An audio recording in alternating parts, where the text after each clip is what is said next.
Welcome back to the Vandy Sports Podcast. I'm Joey Dwyer, actually here outside Allen Arena. It's freezing, so let's make this quick. Vanderbilt falls 68-55 to Mississippi State, was out-rebounded 45-33, shot 22% from three-point range, 37.7% from the field. Vanderbilt had 10 assists to 11 turnovers, a little bit better than a few days ago, but Ezra Manjon and Jason Rivera-Torres combined for 10 points, 4 of 16 from the field, and Vanderbilt's going to have a hard time winning that way. Also going to have a hard time winning, shooting only 22% from three. Vanderbilt hasn't shot over 40% from three in a game this year, and you're just not going to win like that in the SEC. Mississippi State was bigger, it was more athletic, and the front court was really where it stood out. Tolu Smith went for 25 and 11. Vanderbilt had no answer for that. Tassos Camateros got matched up with Tolu Smith on the block, and I think my reaction was good luck. Vanderbilt just seemed to have no chance down there, and Mississippi State grabbed 13 offensive rebounds and had 12 second chance points. Going to be hard to win that way. That was about the difference in the game.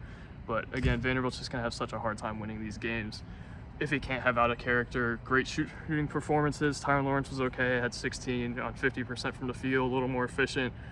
Vanell Lubin really looked outmatched defensively, but had 11 and 8.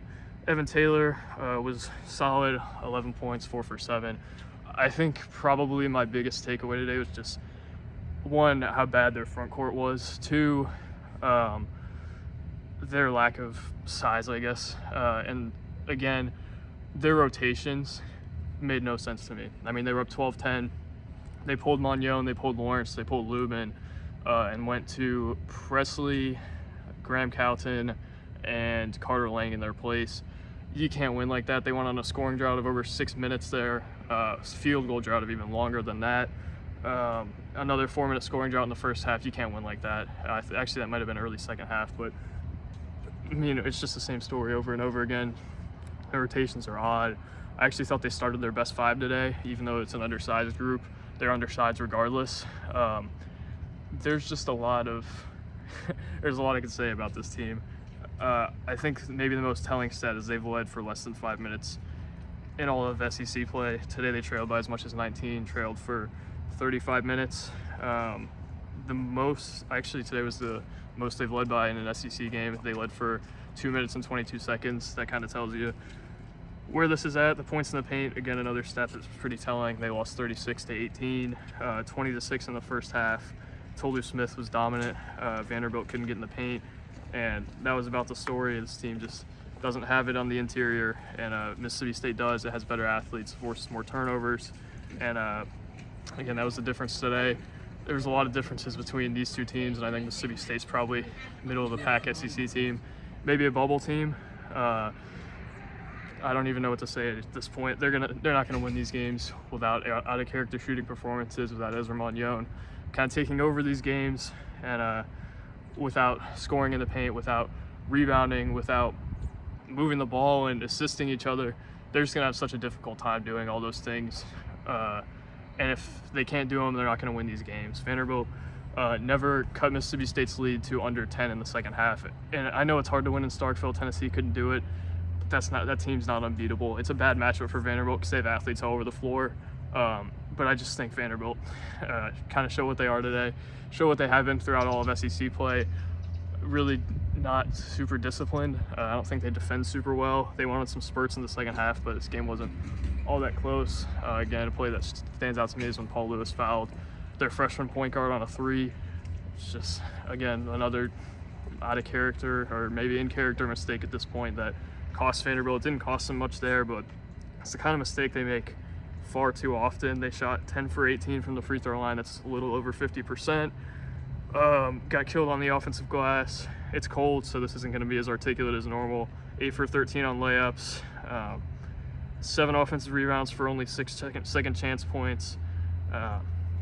Again, it's just kind of the same story over and over again. You can pinpoint one stat in every game where they just get completely outmatched. Today there were a few, but they're going to have to win these games in the margins. They don't have the talent to win, and they got to play their best guys more often. I mean, it's just they don't stand a chance with a walk-on on the floor after they just went on a run.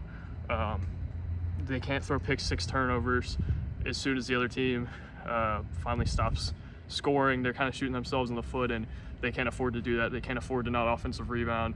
They can't afford to give up offensive rebounds, and just not doing it at the level they need to do it right now. There's a reason that they've lost, that they've only led for less than 5 minutes in all of SEC play. I think it tells you they're a little farther than you would think. And again, they're far away from being a competitive SEC team right now. I'll make this quick, just because it's kind of the same story, but they're playing Tennessee on Saturday. They get a week off this week, so I think it's needed. Hopefully get J.Q. Roberts healthy. Then they got to go to Auburn. They're probably going to be 0-7 in the league. They're going to play Missouri at Memorial. It's a chance for a win. I think they could be competitive with that team at least. But again, they're just going to have such a difficult time finding ways to win in this league. And change should be on the horizon. I don't know that it will be, but I mean, it's just the same story over and over again. And we'll continue to talk about it. Tennessee will be an interesting game. Tennessee looked really good today against Alabama, but we'll see. I think they could still win a game or two in the league, but the fact that that's the kind of aim here rather than making the tournament at this point is pretty telling. Avoiding 0-18 should never be more important than an NCAA tournament berth, and that's where Vanderbilt's at right now. It doesn't seem particularly close to being anywhere else. So thank you guys for watching. God bless, and peace.